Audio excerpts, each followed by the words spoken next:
पदुकं कृपा सिंधु नररूपहरि मोहमोहतमपुञ्जाशुभचण्डविकनिकर अखण्डमण्डलाकारं व्याप्तमेनाचराचरं तदपदं दर्शितमेना तस्मै श्रीगुरुवे नमः। वन्द्यो बोधोमयो नित्यं गुरु शङ्कररूपिणं यामिश्रितैः वक्रोऽपि चन्द्रबन्धते ब्रह्मानन्दं परमसुखदं केवलज्ञानमूर्तिनं दन्दातीतं गगनसदृशं तत्त्वमस्यादिलक्ष्यम् एकं नित्यं विमलयचलं सर्वदिशाक्षिभूतनं भावातीतं त्रिगुणरहितं सद्गुरुतं नमामि।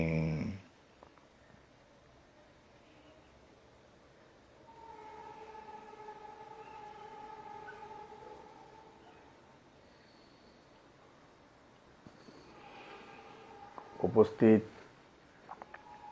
দর্শকবৃন্দ, আমার বোন ও ভাইরা, চরাচর জগতের সমস্ত প্রাণী ও পদার্থ ঈশ্বর স্বরূপ। আমি এই সকলের মধ্যে দিয়ে আমি আমার পরমপিতা পরমাত্মাকে আন্তরিক শ্রদ্ধাপূর্ণ প্রণাম জানিয়ে আজকের এই অনুষ্ঠান আরম্ভ করছি।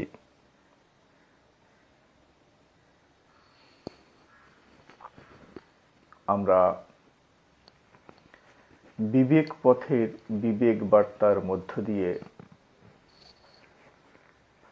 সনাতন ধর্ম, মানব ধর্ম, সনাতন সত্য সমূহ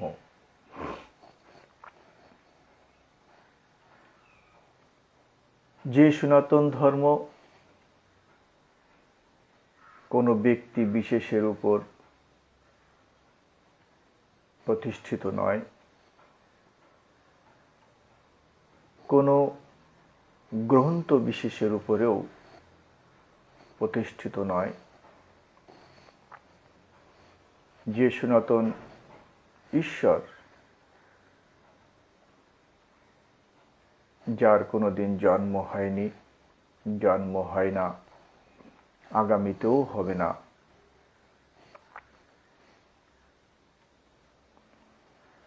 সেই সনাতন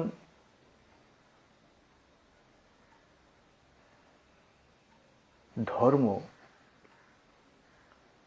তাকে মানব ধর্মও বলি। সেই সনাতন ধর্ম কখনোই যুক্তি বিরোধী ছিল না, এখনো নেই, আগামীতেও থাকবে না। বিজ্ঞান, বাস্তব ও শ্রুতি শাস্ত্র বিরোধীও হবে না। যা প্রকৃত সনাতন ধর্ম, যে ধর্মের প্রচার স্বামী বিবেকানন্দ, ঠাকুর শ্রীরামকৃষ্ণ, ভগবান শ্রীকৃষ্ণ, ভগবান শ্রীরাম এবং এমন বহু ঋষিরা অনাদিকাল থেকে করে আসছেন,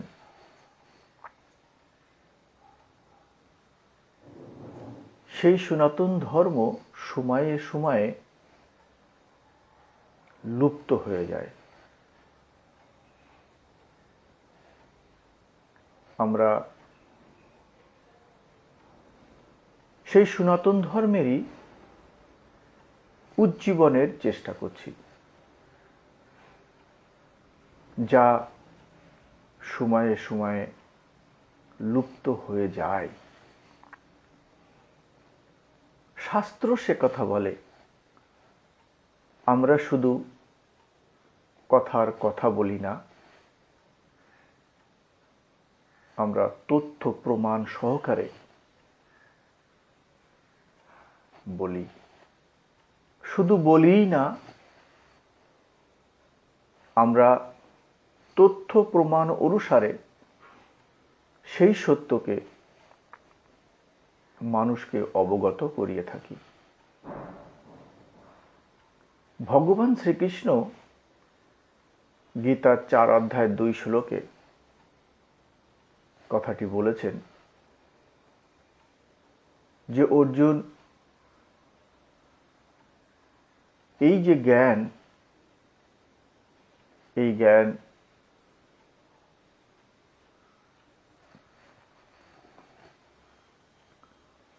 প্রথমে সূর্যকে দেওয়া হয়েছিল, তার পুত্র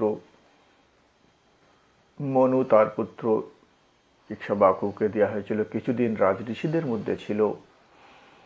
আজ সেই জ্ঞান প্রায় লুপ্ত, প্রায় নষ্ট হয়ে গেছে। তাই 3 শ্লোকে বলছে, তাই সেই পুরানো যোগী আমি তোমাকে বলছি। এই যে শুধু দাপর যুগের কথা তা নয়, যদি আমরা ভাগবতকে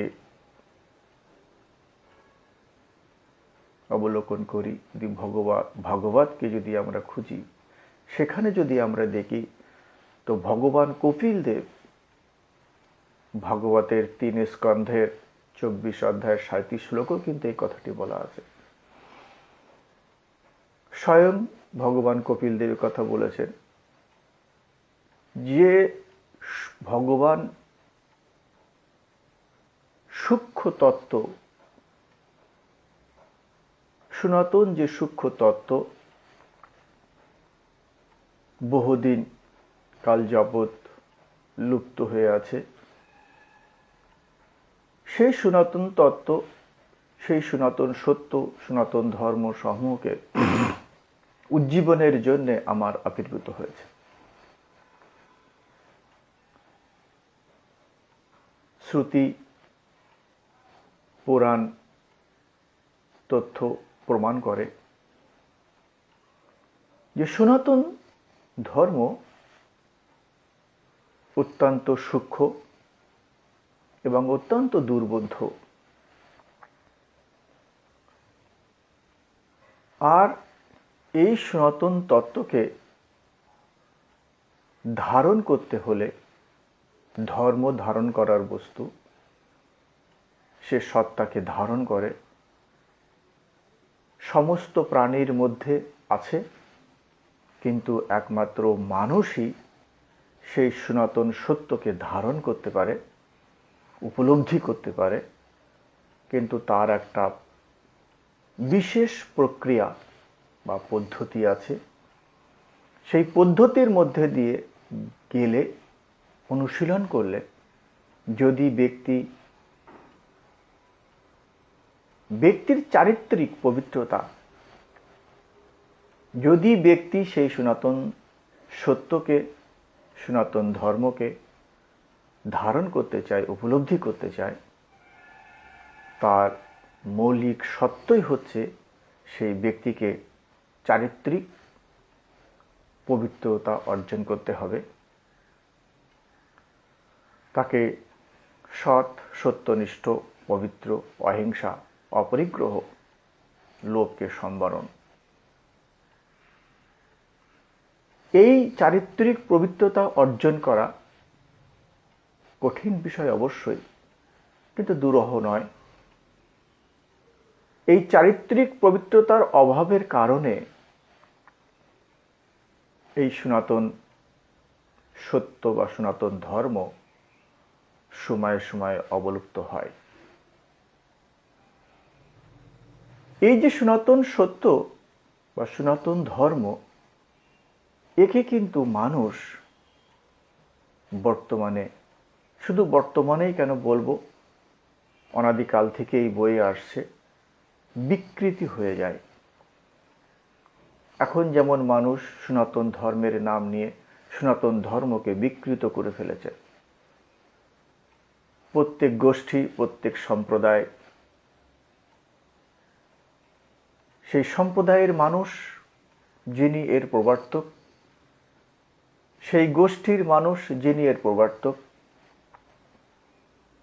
তাদের মধ্যে সেই চারিত্রিক পবিত্রতার অভাবের কারণে তাদের নিজস্ব মতামত এবং নিজস্ব ইন্দ্রিয় এবং মন বুদ্ধি তৃপ্তির বশীভূত হয়ে নিজের মতো পথ অবলম্বন করেছে।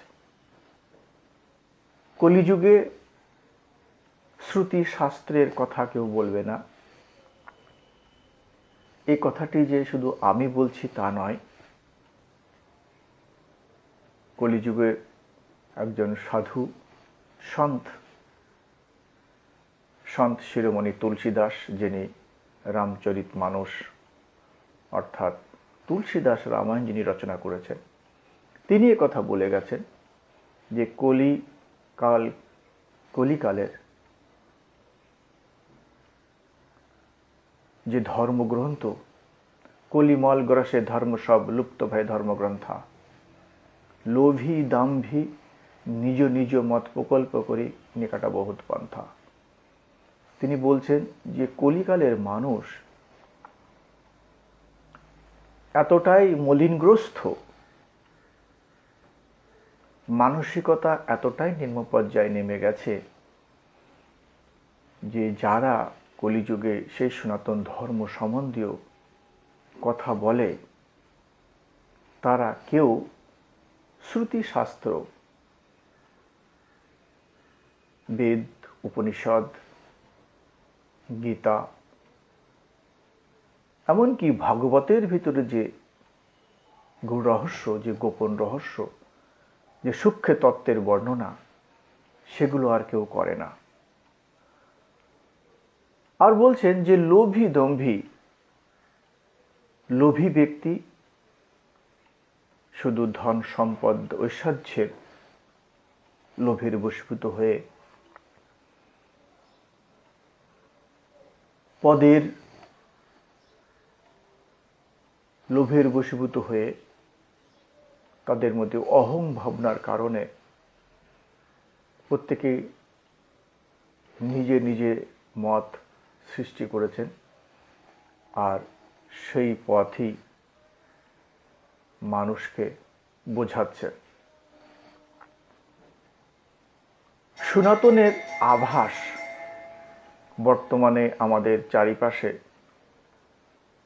ধর্মের যে কথা আমরা শুনতে পাই, যে ধর্মের প্রচার হচ্ছে, যে ধর্ম নিয়ে মানুষ এত মাতামাতি করছে, এসবই সেই সনাতন ধর্মকে বিকৃত করে করা হচ্ছে। সনাতন থেকে আলাদা নয়, আবার সনাতনও নয়। যেমন আমাদের ঋষিরা বলে গেছেন যে জগৎ মিথ্যা, ঈশ্বর সত্য। সেই কথাটাকে আমরা এমনভাবে বলি যে জগৎ মিথ্যা নয়, আবার সত্যও নয়। তাহলে কেমন কথা? যা মিথ্যাও নয় আবার সত্যও নয়। হ্যাঁ, বুঝতে পারলে সহজ হবে। সবই বুঝার ব্যাপার। কে কতটা অনুধাবন করতে পারছেন, কার কতটা হৃদয়ঙ্গম হচ্ছে। সত্য বলে মনে হচ্ছে কিন্তু সত্য নয়, আবার সেটা মিথ্যাও নয়। একে বলা হয় আপেক্ষিক সত্য। আপেক্ষিক সত্য নিয়ে কিন্তু আমরা নাড়াচাড়া করছি। আর আমরা বিবেক বার্তার মধ্যে দিয়ে যে সনাতন ধর্ম স্বামী বিবেকানন্দ, ঠাকুর রামকৃষ্ণ, ভগবান শ্রীকৃষ্ণ প্রচার করে গেছিলেন, আমরা সেই ধর্মটাকে ধরে তুলি এবং তথ্য প্রমাণ সহ। সব থেকে বড় কথা, যা সনাতন হবে তা নিরপেক্ষ সত্য হবে। আর নিরপেক্ষ সত্য কখনোই যুক্তিবিরোধী হবে না, কখনোই বিজ্ঞান, বাস্তব এবং শাস্ত্র বিরোধী হবে না। সেই সনাতন সত্যকে যে জানা যায়, আমরা সেই সনাতন ধর্ম, মানব ধর্ম, সনাতন সত্য সম্বন্ধে শুধু কথা বলেই না, আমরা সেই সনাতন ধর্ম বা সেই সনাতন ঈশ্বর যা ইন্দ্রিয়, মন এবং বুদ্ধির বাইরে, সাধারণত সকলে কথা বলে থাকেন যে ঈশ্বরকে দেখতে গেলে, ঈশ্বরকে বুঝতে হলে আমাদের ইন্দ্রিয়, মন ও বুদ্ধির বাইরে যেতে হবে, অর্থাৎ অতীন্দ্রিয় সত্তায়, অতিচেতন অবস্থায় আমাদেরকে উঠতে হবে। তো যে ঈশ্বর ইন্দ্রিয়, মন, বুদ্ধির গোচরে নয়, তবে সেই ঈশ্বরের নামও ইন্দ্রিয়, মন এবং বুদ্ধির গোচর হবে না। আমরা কিন্তু দেখতে পাই আমাদের চারিপাশে যে সমস্ত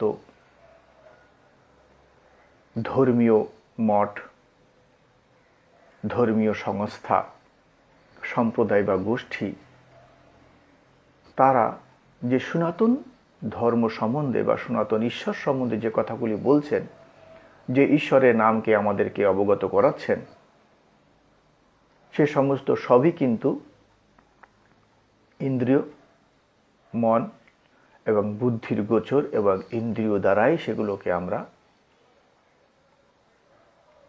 জপ করে থাকি বা নাম করে থাকি। যেমন চৈতন্য চরিতামৃতে এক জায়গায় উল্লেখ আছে, সংখ্যা নাম কীর্তন এই মহাযজ্ঞ মনে, তাহাতে দীক্ষিত আমি হই রাত্রি দিনে। সংখ্যা নাম কীর্তন, আর এটা হচ্ছে মহাযজ্ঞ, আর এই নামে দীক্ষিত বলে রাত্রি দিনে এটাই আমি করে থাকি। কি করেন না, বলছেন 3 লক্ষ নাম ঠাকুর করেন কীর্তন, নাম মহিমা উঠাইল পণ্ডিতের গণ। অর্থাৎ এই যে 24 ঘন্টা রাত্রি এবং দিনে 3 লক্ষ নাম জপ করবেন, এটা হচ্ছে মহাযজ্ঞ। রাম চৈতন্য চৈতামৃতে এই কথা বলা আছে। তাহলে এতে আমরা কি বুঝলাম, যে একজন ব্যক্তি তিনি ওই নামে দীক্ষিত, যে নামটা ইন্দ্রিয়ের দ্বারায় জপ করা হবে, এবং 24 ঘন্টায় 3 লক্ষ বার এই জপ হবে। আমরা যদি শ্রুতি শাস্ত্রকে অবলোকন করি বা ভগবান শ্রীকৃষ্ণ যে কথাগুলি বলে গেছেন, যে নিরন্তর ঈশ্বরের নাম সুমিরন করতে হবে, শ্রুতিশাস্ত্রের কথা। আর ভগবান যিনি ঈশ্বর, যিনি পরমেশ্বর, তিনি ইন্দ্রিয় মন বুদ্ধির বাইরে। অতএব যে সত্তা ইন্দ্রিয় মন বুদ্ধির বাইরে, সে সত্তার নামও ইন্দ্রিয় মন বুদ্ধির বাইরে হওয়া উচিত। যুক্তি কথা বলে। কিন্তু যে ভগবান, অর্থাৎ যে সনাতন ঈশ্বর যদি ইন্দ্রিয় মন বুদ্ধির মধ্যে আসে, তবে এটা আমাদেরকে ধরে নিতে হবে যে সেটা সনাতন যে ঈশ্বর, সনাতন ধর্ম যে ঈশ্বরকে ডাকেন, সেটা সেই সনাতন নয়, সনাতনের আভাস হতে পারে, সনাতন নয়। কারণ নিরন্তর অর্থাৎ যার কখনোই অন্তর পড়বে না, যাকে কন্টিনিউ বলা হয়, যার কখনোই ব্রেক অর্থাৎ ভঙ্গ হবে না, বন্ধ হবে না। ইন্দ্রিয় কখনোই, আমাদের কোনো ইন্দ্রিয় 24 ঘন্টা কাজ করে না। অথচ ভগবান শ্রীকৃষ্ণ বা আমাদের অনেক ঋষিরা বলে গেছেন যে ঈশ্বর ইন্দ্রিয়র গোচর নন, তিনি ইন্দ্রিয়ের বাইরে, তার নামও ইন্দ্রিয়ের বাইরে। অর্থাৎ তাকে যদি ডাকতে হয়, তার নাম যদি নিতে হয়, তবে সেটা কিন্তু ইন্দ্রিয়ের বাইরে দ্বারা নিতে হবে। আর সেই ঈশ্বরকে অনেক মঠ বা গোষ্ঠীর যার প্রধান যে প্রবর্তক তেনারা বলেন যে তাকে জানা যায় না। আমরা বলি যে শাস্ত্র কখনো মিথ্যা নয়, যুক্তি বিরোধী নয়।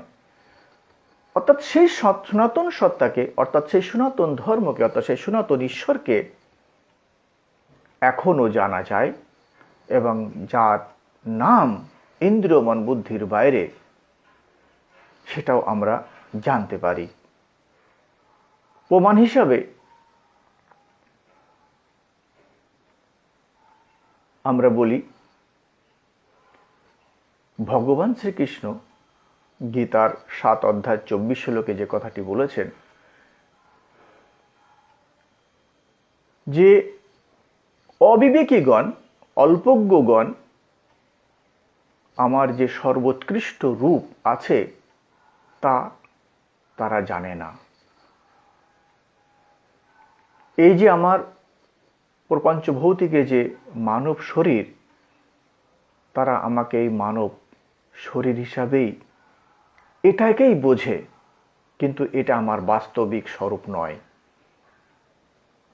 তাহলে যে সর্বোৎকৃষ্ট স্বরূপ ভগবানের, সে রূপটি কি এবং তার নাম কি, সেটাই কিন্তু ইন্দ্রিয়ের, মনের এবং বুদ্ধির অতীত অবস্থার সত্তা।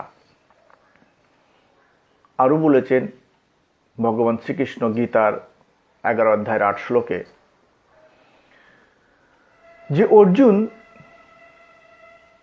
তুমি এই যে প্রাকৃতিক যে নেত্র, তোমার যে বাহ্যিক এই যে চর্ম চক্ষু, এই চোখ দিয়ে তুমি আমাকে দেখতে পাবে না, দর্শন করতে পারবে না। অর্জুনকে যখন বিভূতি যোগের সম্বন্ধে বললেন ভগবান শ্রীকৃষ্ণ, অর্জুন ভগবান শ্রীকৃষ্ণের সমস্ত কথা শোনার পর বললেন যে প্রভু, আমার মোহ সমাপ্ত হয়েছে, আর আপনি যা কিছু বলছেন সব সত্য, সব আমি সত্য বলে মনে করি। এবার আপনি যদি মনে করেন যে আমি এই দেখার যোগ্য, তবে আমাকে সেই রূপ দর্শন করান। তখন কিন্তু ভগবান এই কথা বলেছিলেন 11 অধ্যায় 8 শ্লোকে যে অর্জুন, তুমি এই চোখ দিয়ে আমাকে দেখতে পাবে না। তাহলে এই যে প্রাকৃতিক নেত্র দিয়ে যখন আমরা তাকে দেখতে পাবো না, তখন ভগবান শ্রীকৃষ্ণ, তোমাকে আমি দিব্য নেত্র দিচ্ছি, এক অলৌকিক চক্ষু দিচ্ছি, সেই চক্ষু দিয়ে তুমি আমাকে দেখবে। অর্থাৎ ভগবান শ্রীকৃষ্ণ অর্জুনকে কোন রূপ দেখিয়েছিলেন এবং তার নামটা কি।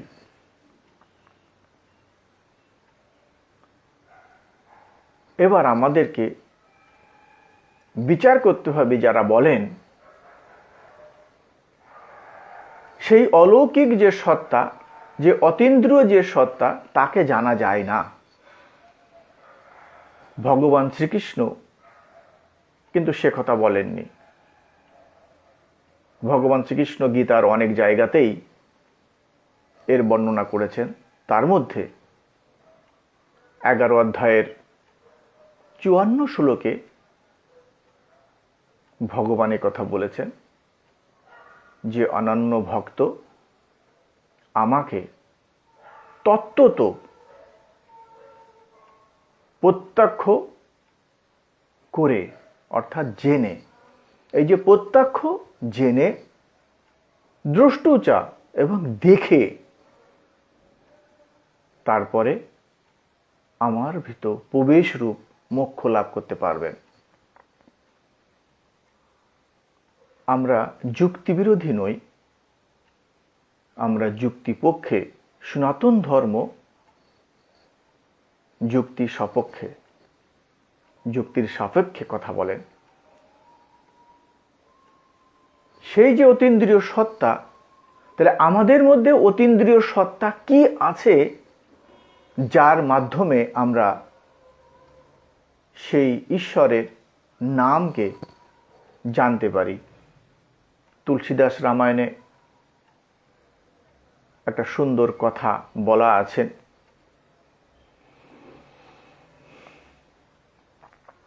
নাম লেত ভবসিন্ধু সুখাই করহ বিচার সুজন মনমাহি। ভগবান শ্রীকৃষ্ণ, এই ভগবান রাম সীতাকে উদ্ধার করবার জন্যে যখন ভারত থেকে শ্রীলঙ্কা পর্যন্ত বাঁধ বেঁধেছিলেন, যথেষ্ট পরিশ্রম করেছিলেন। সেই পরিশ্রমের মাধ্যমে সাগরের উপরে বাঁধ বেঁধে তারপরে তিনি শ্রীলঙ্কায় পৌঁছেছিলেন। বলছেন যে ওই বাঁধ বেঁধে যেতে, ওই সাগরের যেতে অনেক কম পরিশ্রম না, বহু পরিশ্রম করতে হয়েছিল। কিন্তু তুলসীদাস রামায়ণ বলছেন যে নাম নিলে ভবসিন্ধু, ভাবনার যে সাগর, মানুষ যে ভাবনায় ডুবে আছে, সেই ভাবনার যে সাগর, সেই নাম নিলে সেই ভাবনার সাগর শুকিয়ে যায়। তাকে পরিশ্রম করতে হয় না, যেটা আমাদের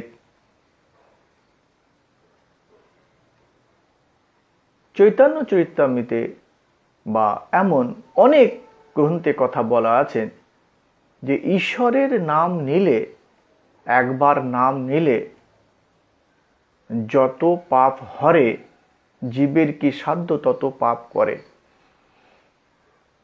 এই যে নাম নিলে, ঈশ্বরের নাম করলে আমরা পাপরহিত হব বা হয়ে যাই বা হবে, সেই নামটি সচরাচর প্রত্যেকে নিয়ে থাকেন, তবুও কেন পাপরহিত হয় না?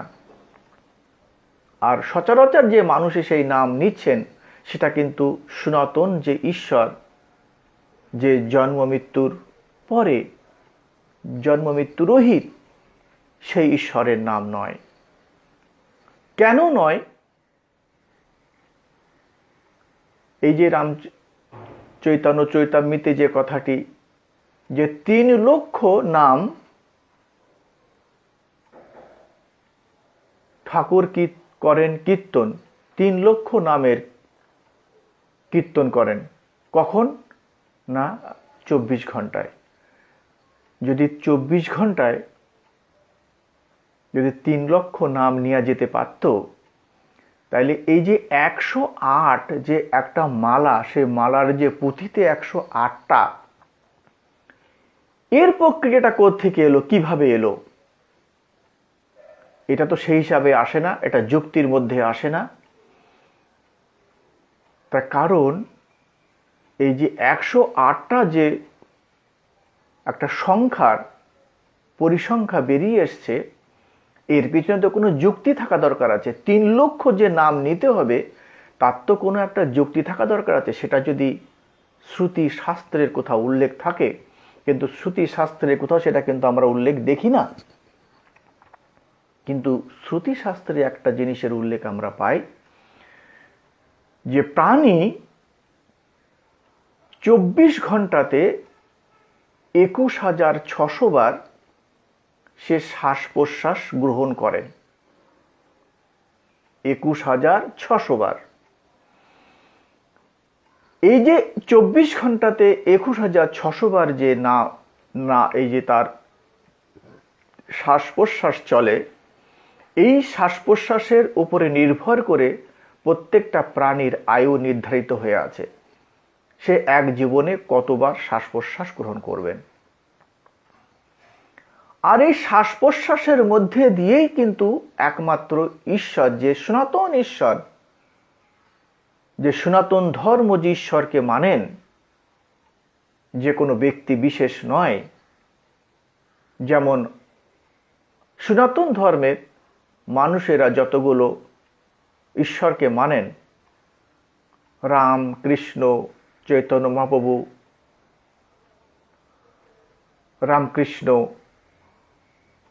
বিষ্ণু, শিব, ব্রহ্মা, কালী, যত কিছু আছে সবই কিন্তু ইন্দ্রিয়ের দ্বারা হচ্ছে।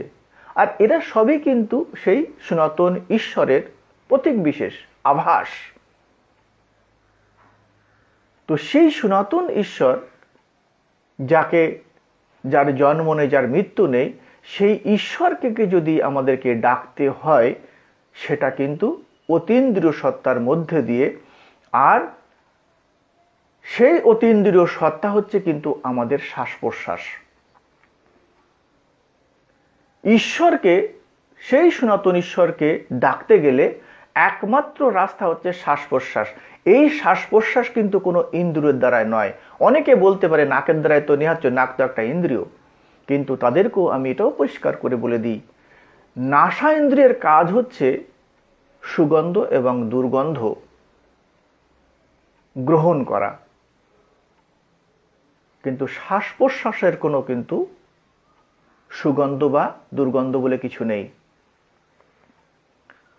আর শ্বাস প্রশ্বাসটা কিন্তু কোনো ব্যক্তি নিজের ইচ্ছা খুশি মতন চালাতে পারে না।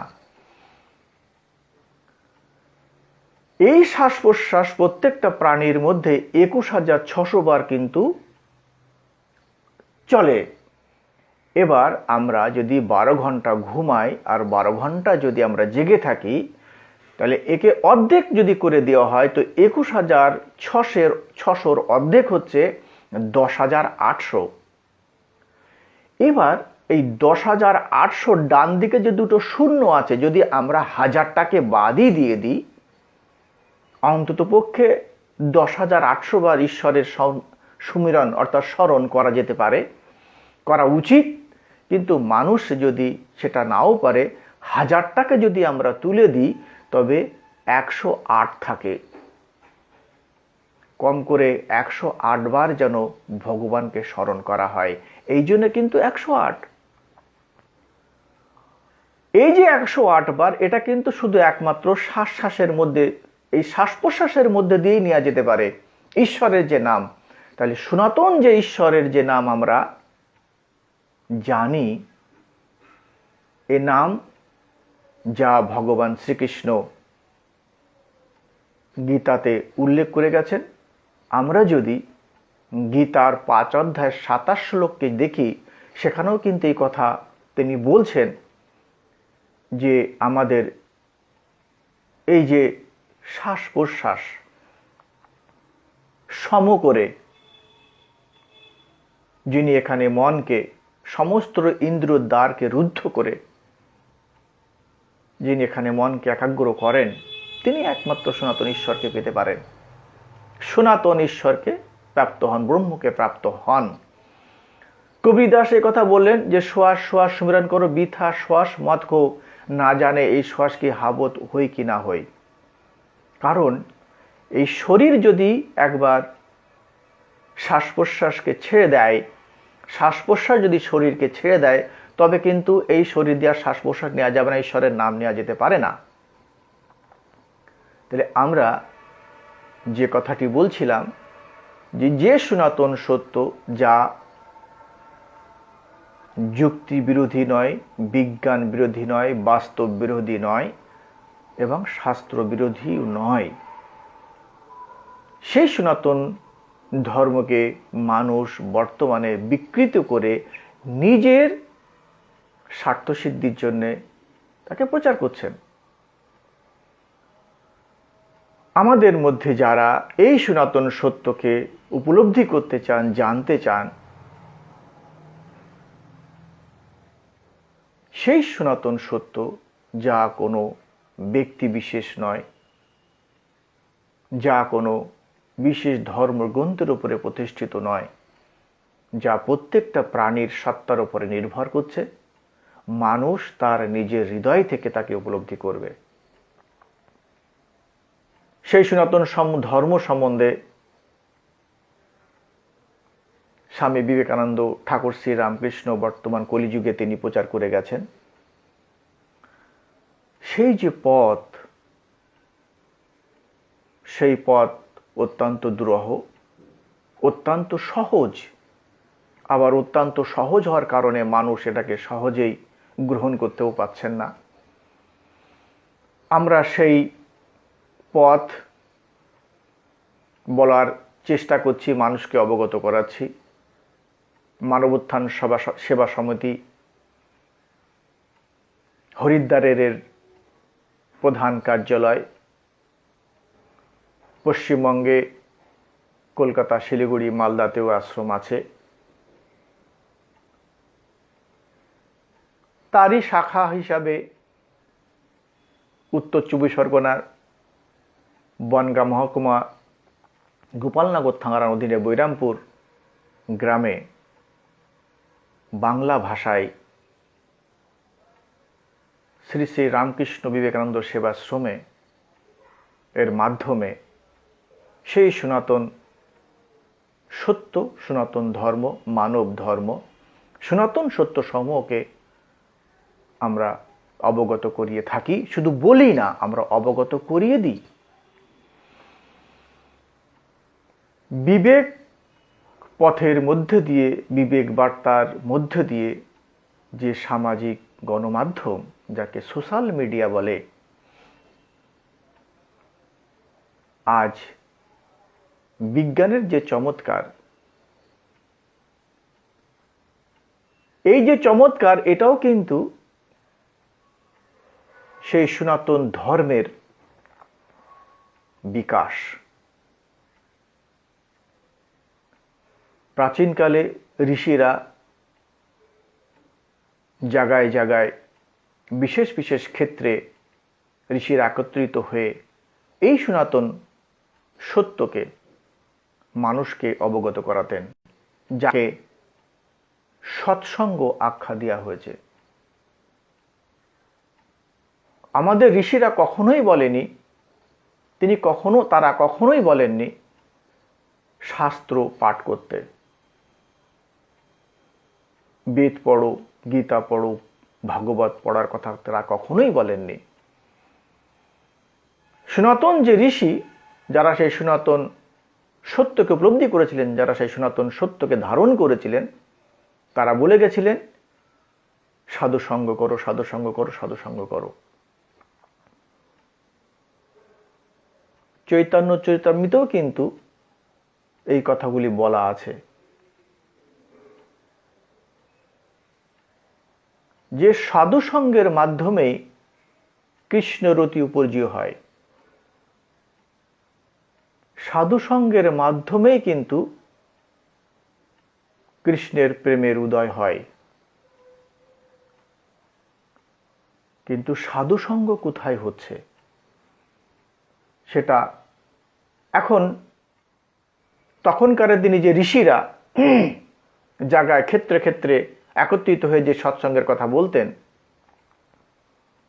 তো বিজ্ঞানের যে সেই সনাতন ধর্মেরই যে বিকাশ মাত্র আজ এই গণমাধ্যম, সেই গণমাধ্যমের মাধ্যমে মানুষকে সেই সনাতন সত্যের সন্ধান পৌঁছে দেওয়া হচ্ছে। তো গতদিনের বিবেক বার্তার মধ্যে দিয়ে স্বামীজির যে সন্দেশ ছিল, আধ্যাত্মিক, নৈতিক, সামাজিক উন্নতির ভিতরে যে একত্বই রয়েছে, তা যদি আমরা ধরতে পারি, আমরা জানতে পারি, ওটা একই পদার্থের বিকাশ মাত্র, তবে ধর্ম আমাদের সমাজে প্রবেশ করবে, আমাদের জীবনের প্রতি মুহূর্তই ধর্মে পূর্ণ হবে। ধর্ম বলতে যা বোঝায় সেসব আমাদের জীবনে তার প্রভাব বিস্তার করবে। বেদান্তের আলোকে তোমরা বুঝবে যে সব বিজ্ঞান কেবল ধর্মেরই বিকাশ মাত্র। এই প্রসঙ্গে আজ বলা হলো না যে ধর্ম কিভাবে মানুষের উন্নতির যে পথ, যে বিকাশের কথা বলে। প্রকৃত ধর্ম যখনই সেই সনাতন ধর্মের বিকৃতি ঘটেছে তখনই কিন্তু এই ধর্ম নিয়ে রক্তের স্রোত বয়েছে। ভগবান শ্রীকৃষ্ণ, ভগবান রাম এবং আমাদের ঋষিরা সে কথা ঘোষণা করেছেন। স্বামীজি বলেছিলেন যে ধর্মের জন্য যতটা না রক্তের বন্যা বয়েছে তত অধিক আর কিছুর জন্য হয়নি। প্রকৃতই কি ধর্মের জন্য মানুষ রক্তের স্রোত বয়? না।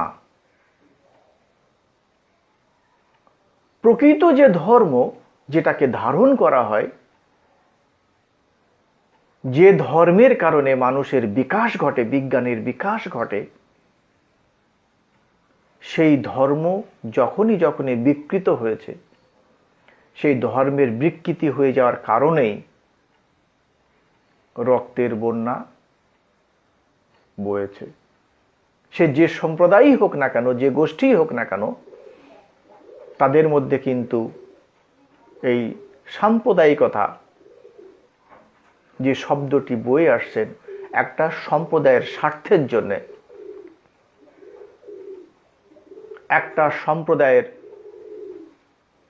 ইন্দ্রিয়, মন এবং বুদ্ধির তৃপ্তির জন্যে তারা নিজেদের মতো মত জোর করে মানুষের উপরে চাপিয়ে দেওয়ার চেষ্টা করেছেন।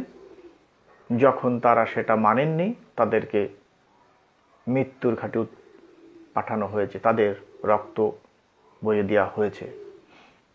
যেটা ছিল বর্তমানেও তাই। ধর্ম কোনো সম্প্রদায়ের নয়।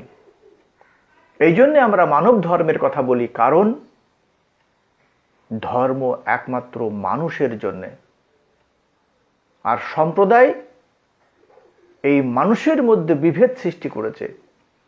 যখনই মানুষ ধর্মকে বিকৃত করেছে তখনই তাদের মধ্যে এই সম্প্রদায়ের সৃষ্টি হয়েছে, আর তখন থেকেই রক্তর বন্যা বইতে শুরু করেছে। এই বলে আজকের বিচার এখানে বিশ্রাম দেব। আগামী রবিবার 7 তারিখ স্বামীজির এই সন্দেশকে নিয়ে কিছু আলোকপাত করার চেষ্টা করব। আপনাদের সকলের মধ্যে দিয়ে আমি আমার পরমপিতা পরমাত্মাকে পূর্ণ প্রণাম করে এখানে শেষ করছি। ওম তৎসৎ।